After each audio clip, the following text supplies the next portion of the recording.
Before we start the class, let's pray. Dear God, I offer you this day. Bless my mommy and daddy, brothers and sisters.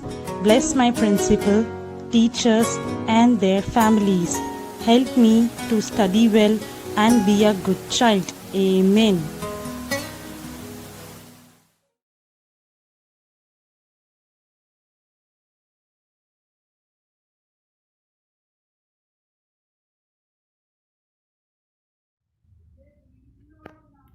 सुप्रभात छात्रों।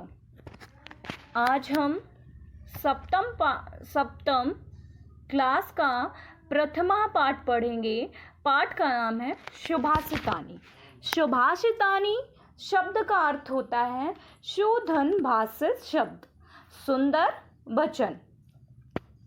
पहला श्लोक लिखा हुआ है, पृथिव्यानि त्रीणि रत्नानि जलमन्यम शुभाषितम मूढ़े पाषाण खंडेषु रत्न संज्ञा विधीयते। मैं एक बार फिर से श्लोक को दोहराती हूँ।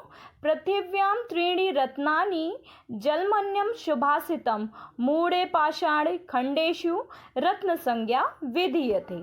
मैं श्लोक का अर्थ बताती हूँ।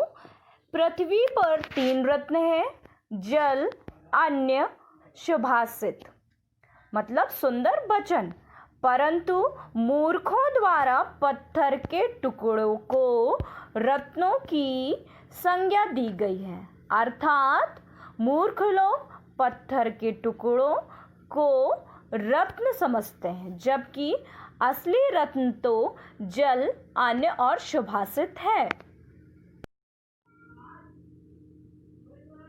सुभाषितानी का दूसरा श्लोक है, सत्येन धार्यते पृथ्वी सत्येन तप्तेरभि सत्येन वाति वायुष्य सर्वसत्ये प्रतिष्ठितम। एक बार श्लोक को फिर से दोहराती हूँ। सत्येन धार्यते पृथ्वी सत्येन तप्तेरभि सत्येन वाति वायुष्य सर्वसत्ये प्रतिष्ठितम। इस श्लोक का अर्थ है सत्य से धरती धारण करती है, अर्थात पृथ्वी का स्वभाव है सत्यता। सत्य से ही सूर्य तपता है, सत्य से ही वायु बहती है, अर्थात सब कुछ सत्य में ही स्थित या निहित है। एक बार श्लोक के अर्थ को फिर से दोहराती हूँ। सत्य से पृथ्वी धारण करती है, सत्य से ही सूर्य तपता है, सत्य से ही वायु बहती है और अर्थात सब कुछ सत्य में ही स्थित अर्थात निहित है। हमारा तीसरा श्लोक है, दाने तपसी शौर्य च विज्ञाने विनयनये विस्मयो नाहि कर्तव्यो बहुरत्ना वसुंधरा। एक बार फिर से श्लोक को पढ़ती हूँ मैं। दाने तपसी शौर्य च विज्ञाने विनयनये विस्मयो नाहि कर्तव्यो बहुरत्ना वसुंधरा। श्लोक के अर्थ को देखिए।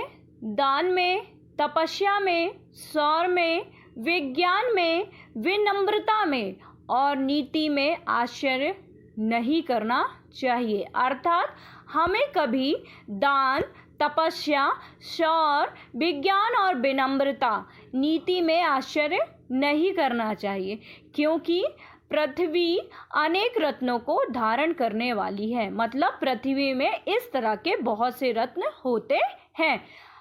अतः पृथ्वी पर अनेक अद्भुत वस्तुएं हैं। अतः दान, तप आदि कुछ ही वस्तुओं पर आश्चर्य उचित नहीं है। मतलब दान और तप आदि कुछ वस्तुओं पर आश्चर्य करना उचित नहीं है, मतलब ठीक नहीं है। इन सब वस्तुओं को आश्चर्य नहीं करना चाहिए। ये 3 श्लोक को आप लोग अर्थ के साथ अपनी कॉपी में लिखेंगे। फिर आगे के श्लोक्स और उनके अर्थ हम अगली क्लास पर देखेंगे। धन्यवाद।